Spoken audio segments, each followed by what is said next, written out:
हम खुद उसको पकड़ के लाएंगे, लेकिन इन्होंने बिना किसी भी कार्रवाई के, बिना सबूत के कैसे पुलिस ने उसको जेल में डाल दिया? किसके कहने पे डाला है? हमें कुछ पता ही नहीं, कुछ वो ही नहीं। तुम सुद्धा अगर उत्तराखंड साथियों आज साल का पहला दिन है और मैं सुद्धोवाला जेल में मौजूद हूं और हमारे जो साथी थे पूर्व सैनिक सुदेश भट्ट, सीताराम राणाकोटे जी, संदीप भंडारी जी और योगेश डिबरी जी, उनको आरोप लगा के जेल में डाल दिया गया। जो आंदोलन वो कर रहे थे ऋषिकेश में स्थानीय निवासियों की जो लड़ाई लड़ रहे थे, और जो हमारे पूर्व सैनिक हैं सुदेश भट्ट जी, उनको भी गिरफ्तार करा था। और वो तो उनके साथ जो लाठीचार्ज हुआ था, जो उनके साथ बदसलूकी हुई थी उत्तराखंड पुलिस के द्वारा, वो तो उसकी कंप्लेन लिखाने थाने में गए थे। और उनको उसी के कारण जब उन्होंने बोला कि मेरे साथ बदतमीजी हुई है, मेरे साथ पुलिस ने दुर्व्यवहार किया है, मुझे उसकी कंप्लेन लिखानी है, तो उनको खुद ही जेल में डाल दिया गया। और उन्होंने एक संदेश भेजा है कि जो मेरे साथ हुआ है, मैं बिल्कुल बेकसूर हूँ और मेरे साथ बहुत ही ज्यादा दुर्व्यवहार हुआ है। और जिस तरह से उन्होंने कंप्लेन लिखाने के लिए गए थे, उनको अंदर ही थाने में ले आके उनको गिरफ्तार कर दिया गया है। तो लगाइए साथियों, इस तरह से तानाशाही चल रही है कि एक व्यक्ति अपने आप जो उसके साथ दुर्व्यवहार हुआ है, जो उसके साथ लाठीचार्ज जो है, उसकी कंप्लेन करने थाने में जाता है और उसी को गिरफ्तार किया जाता है। मैं इस समय सुद्धोवाला जेल में और सुदेश भट्ट जी का जो संदेश है वो आप सभी तक पहुंच ही रहा है और पहुंच गया होगा कि किस तरह से जो ये लड़ाई है वो आगे भी लड़नी है और हम किसी भी कीमत पे ये तानाशाही बर्दाश्त नहीं करेंगे। ये जो दुर्व्यवहार है ये बर्दाश्त नहीं करेंगे। उत्तराखंड सरकार भी सुन ले, उत्तराखंड पुलिस प्रशासन भी सुन ले कि हमारे लोगों को अगर छेड़ोगे तो हम छोड़ेंगे नहीं। आज साल का पहला दिन है और हम सुद्धोवाला जेल में हैं और अपने साथियों के साथ हम ये संकल्प लेते हैं कि उत्तराखंड के हितों की लड़ाई, उत्तराखंड के मूल निवासियों की लड़ाई, उत्तराखंड की जनता की लड़ाई मजबूती से लड़ेंगे, आगे भी लड़ते रहेंगे। मेरे साथ यहाँ हमारे तमाम साथी हैं, हमारे साथ हमारे संगठन के राकेश नेगी जी मौजूद हैं, हमारे साथ पूर्व सैनिक निरंजन चौहान जी मौजूद हैं और हमारे साथ हमारे संगठन के विपिन नेगी जी मौजूद हैं, नवीन भाई हमारे साथ मौजूद हैं। तो साथियों, ये लड़ाई मजबूती से लड़ने का समय है और मैं फिर से पुलिस प्रशासन उत्तराखंड सरकार को भी चेताना चाहता हूं कि हम डरने वाले लोगों में से है नहीं। हम आंदोलन से निकले वाले लोग हैं, ये राज्य आंदोलन से निकलने वाला राज्य है। इसलिए किसी भी तरह से अगर हमारे लोगों के साथ दुर्व्यवहार किया या उनको परेशान किया और किसी भी तरह से अगर उन पर झूठे मुकदमे करके उनको अंदर डालने की कोशिश की जाएगी तो हम सड़क पे भी लड़ेंगे, न्यायालय में लड़ेंगे, पर पीछे नहीं हटेंगे। जय उत्तराखंड, जय हिंद, जय हिमालय।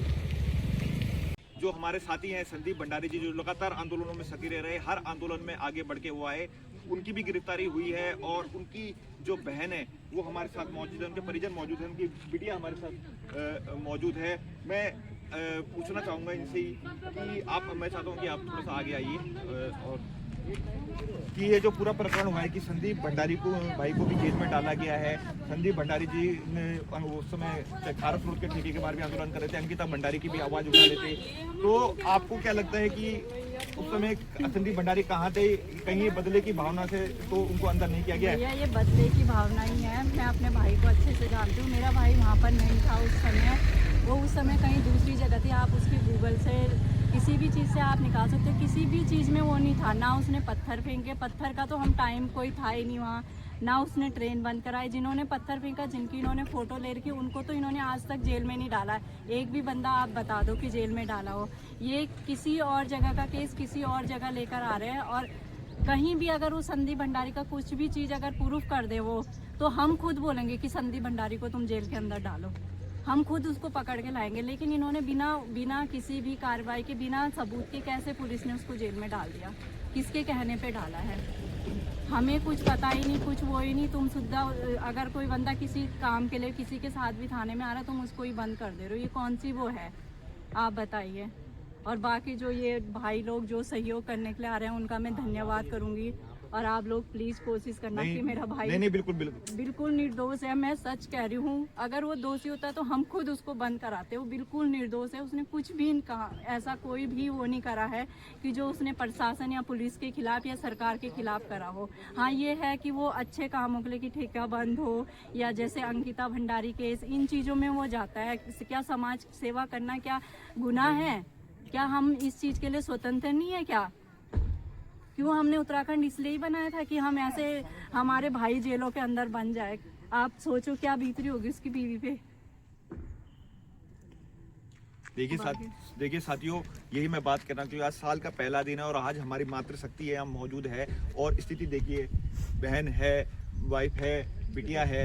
आप देखिए कि आज ये सरकारें हमें किस मोड़ पे ले आई है। जो युवा संदीप भाई आमरण अनशन में बैठा था खारस रोड ठेके बंद कराने को लेके, वो जो एक लड़का गुजर गया था उसके ठेके की वजह से, उसके खिलाफ वो धरने में बैठा था। क्या उसका धरने में बैठना समाज के लिए लड़ना गुनाह है? क्या वो जो अंकिता भंडारी के न्याय की मांग कर रहा था, क्या वो गुनाह है? क्या वो जो लगातार ऋषिकेश के मुद्दे उठा रहा था, हर मुद्दों में आगे आ रहा था, उसके लगातार उनके मुझे फोन आते रहते थे कि लुसुन भाई आंदोलन में आ रहे हैं। मेरे अभी जो 30 तारीख को 29 तारीख को हमारी जो मूल निवास भूकानून की भी जो कार्यक्रम हुआ था, उसमें भी संदीप भाई लगातार पहले समय ही पहुंच गया था। तो उत्तराखंड के मुद्दे उठाने के बाद उत्तराखंड के लोगों को जेल में डालने की जो ये तानाशाही चल रही है, वो किसी भी कीमत पे बर्दाश्त नहीं होगी। मैं उत्तराखंड सरकार को फिर से चेताना चाहता हूं कि अगर आप लोग हमें लगातार छेड़ते रहोगे तो हम भी छोड़ेंगे नहीं। 25-30 हजार लोगों को हम सड़कों पे ला चुके हैं।